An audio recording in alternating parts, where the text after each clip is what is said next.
Assalamualaikum warahmatullahi wabarakatuh. Saya Dewi Murtiningsih dengan NIM A1C223021 dari kelompok 7.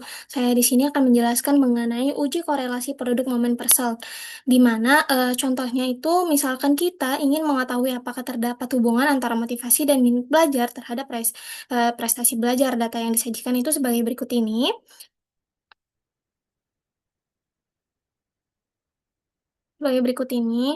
Dan untuk hipotesisnya itu terdapat dua, di mana hipotesis pertama itu H0-nya tidak terdapat hubungan antara motivasi belajar dan prestasi belajar, dan H1-nya terdapat hubungan antara motivasi dan prestasi belajar.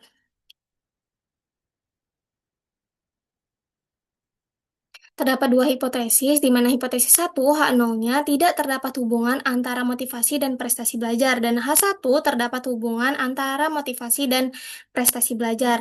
Dan hipotesis kedua, H0 tidak terdapat hubungan antara minat dan prestasi belajar. H1 terdapat hubungan antara minat dan prestasi belajar. Selanjutnya ini merupakan proses pengaplikasian SPSS. Nah, di sini sudah dapat datanya, data yang sudah disajikan, ke variabel view, kita ubah name-nya itu menjadi motivasi, minat, dan prestasi sesuai dengan datanya. Lalu untuk desimalnya kita gunakan 2. Dan untuk measure-nya kita gunakan scale. Lalu kita kembali ke data view ataupun langsung ke analyze. Kita correlate, bivariate. Terus kita pindahkan semua variabelnya ke tabel variabel. Nah, di sini kita pindahkan ke kanan, lalu kita contengkan Pearson, lalu tuh toiletnya aktifkan, lalu oke. Nah, di sini dapat kita lihat bahwasannya motivasi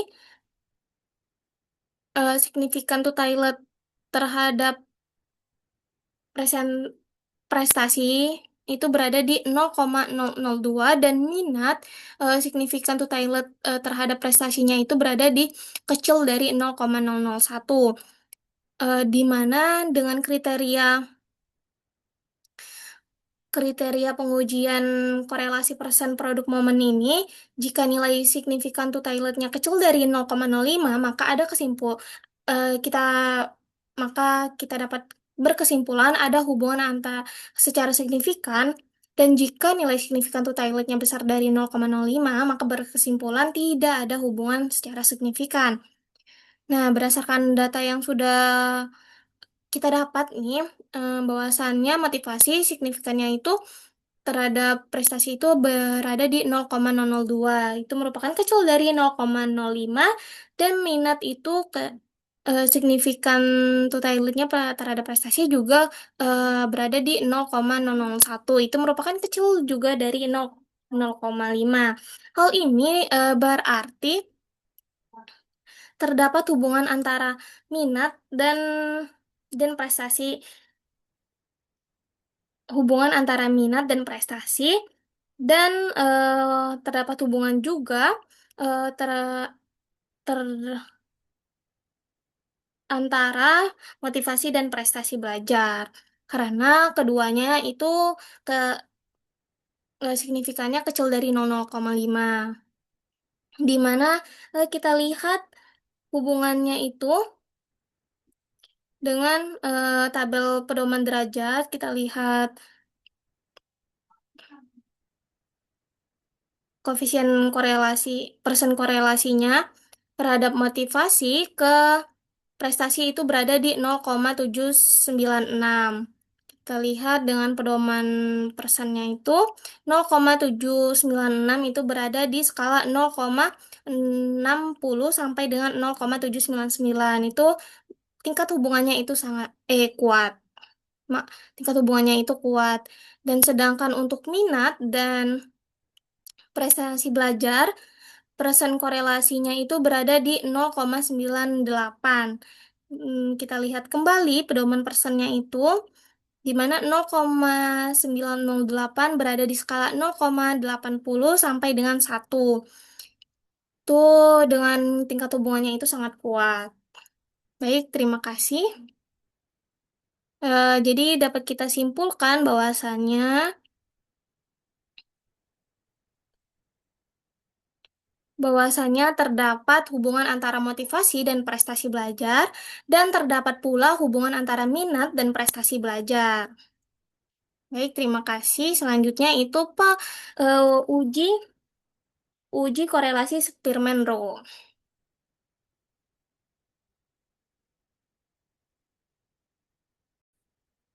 Baik, selanjutnya itu uji korelasi Spearman-Role, di mana di sini terdapat soal sebuah penelitian dilakukan untuk mengetahui apakah pemahaman siswa terhadap mata pelajaran matematika dan mata pelajaran fisika memiliki hubungan atau tidak. Peneliti melakukan penelitian pada 10 siswa SMA untuk mengetahui hubungan tersebut. 10 siswa ini didata nilai ujian untuk mata pelajaran fisika dan matematika. Datanya ini berupa sebagai berikut ini. Dan kita diminta untuk menguji apakah ada hubungan antara pemahaman siswa terhadap mata pelajaran matematika dan mata pelajaran fisika. Kita menguji dengan tingkat signifikannya 5%.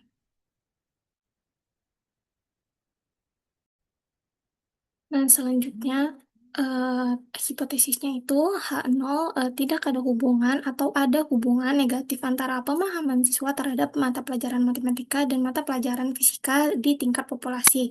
Dan H1-nya ada hubungan positif antara pemahaman siswa terhadap mata pelajaran matematika dan mata pelajaran fisika di tingkat populasi.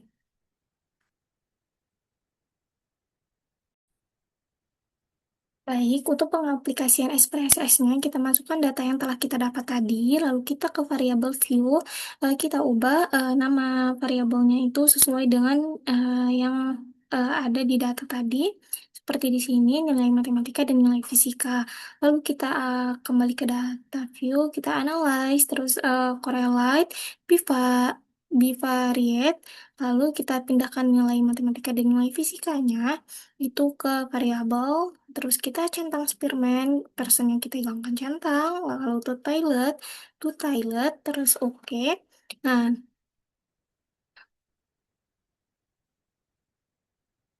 nanti akan menghasilkan tabel ini, di mana ini merupakan eh, hasil dari uji korelasi Spearman Rule. Nah, di sini kita lihat nih nilai matematika signifikan to toilet terhadap nilai fisikanya itu. Nilai matematika signifikan to toiletnya terhadap nilai fisika itu berada di 0,013. Dan nilai fisika tuh signifikan to toiletnya terhadap nilai matematika itu berada di 0,13.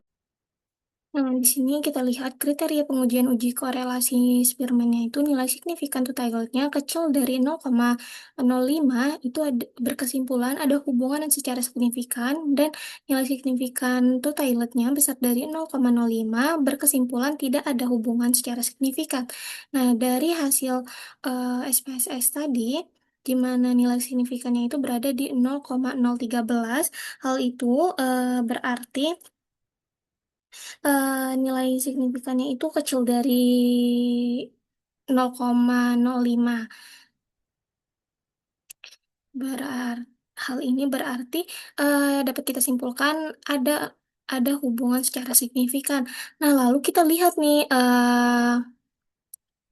hubungan tingkat hubungannya. Kita lihat koefisien korelasinya untuk melihat derajat hubungan, di mana kita lihat lagi di outputnya ini. Di outputnya ini nilai matematika correlation koefisiennya itu terhadap nilai fisika berada di 0,745, dan nilai fisika correlation koefisiennya itu terhadap nilai matematika berada di 0,745. Nah, kita lihat kembali, kita lihat terlebih dahulu pedoman derajat hubungannya itu eh, di mana tadi derajat korelasi nilai fisika dan matematikanya itu 0,745 itu berada di skala 0,60 sampai dengan 0,799. Ini berarti tingkat hubungannya itu kuat. Sehingga kita dapat simpulkan eh, bahwasannya H0 ditolak, bahwasannya H0 ditolak dan H diterima. Yang ini berarti Ada hubungan positif antara pemahaman siswa terhadap mata pelajaran matematika dan mata pelajaran siswa di tingkat populasi.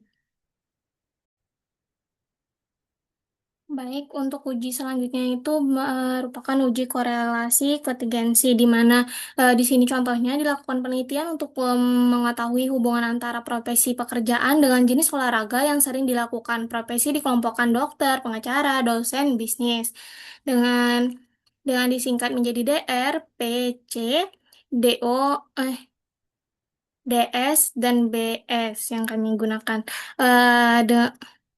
Dengan jenis olahraga dikelompokkan menjadi golf, tenis, bulu tangkis, dan sepak bola. Dengan kami singkat itu merupakan jadi GF, TN, BT, dan SP. Nah, untuk hipotesisnya itu,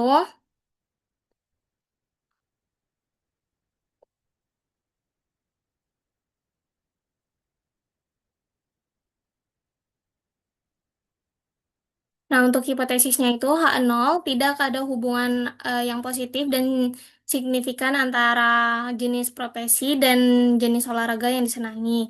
Dan HA ada hubungan yang positif dan signifikan antara jenis profesi dan jenis olahraga yang disenangi. Berikut adalah pengaplikasian SPSS-nya. Nah, di sini udah kita masukkan datanya itu sebagai berikut ini, dari mana kita eh, ke variabel view-nya. Di sini kita buat profesi string dengan width-nya itu 10, desimalnya 0, dengan labelnya itu jenis pekerjaan, dengan value-nya itu 1, itu DR, 2 PC, 3 DS, dan 4 BS. Dengan measure-nya nominal.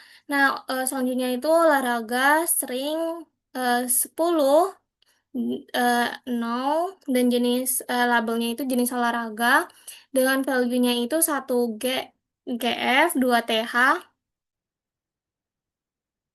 3 BT, dan 4 SP.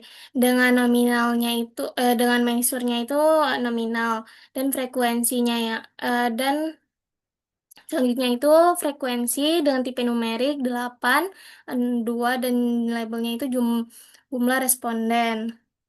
Dengan measure-nya itu nominal. Nah, untuk pertama kita itu,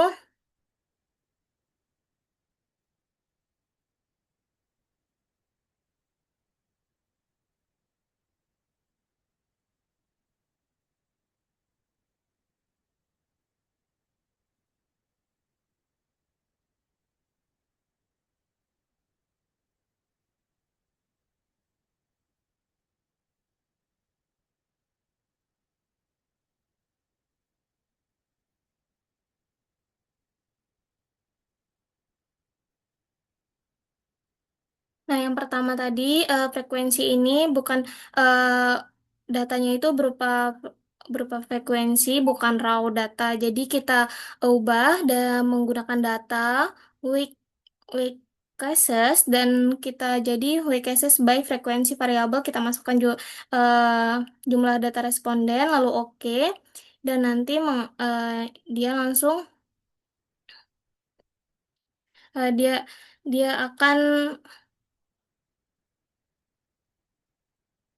akan frekuensinya sudah diberi bobot dengan seperti itu. Lalu kita analyze. Lalu kita analyze deskriptif, lalu cross step, terus jumlah olahraganya ke row, jumlah pekerjaannya ke kolom, lalu statistik. Kita contohin sih square, kontingensi, dan P and calmer-nya kita aktifkan, lalu akan menghasilkan output sebagai berikut ini. Berikut ini. Nah, di mana dari symmetric measure-nya ini kontingensinya itu berada di 0,390 antara profesi jenis profesi dan jenis olahraganya. Dengan eh, dengan menguji signifikan koefisien C, Itu dapat eh, dengan melihat signifikannya itu eh, berada di kecil dari 0,001. Nah, kecil dari 0,01 ini kecil pula dari 0,05. Hal ini berarti eh, terdapat hubungan hubungan hubungan yang kuat dan signifikan antara profesi seseorang dan jenis kerja yang dan jenis olahraga yang disenangi. Nah, selanjutnya mungkin segitu saja yang dapat saya sampaikan. Saya ucapkan terima kasih dan saya akhiri. Wassalamualaikum warahmatullahi wabarakatuh.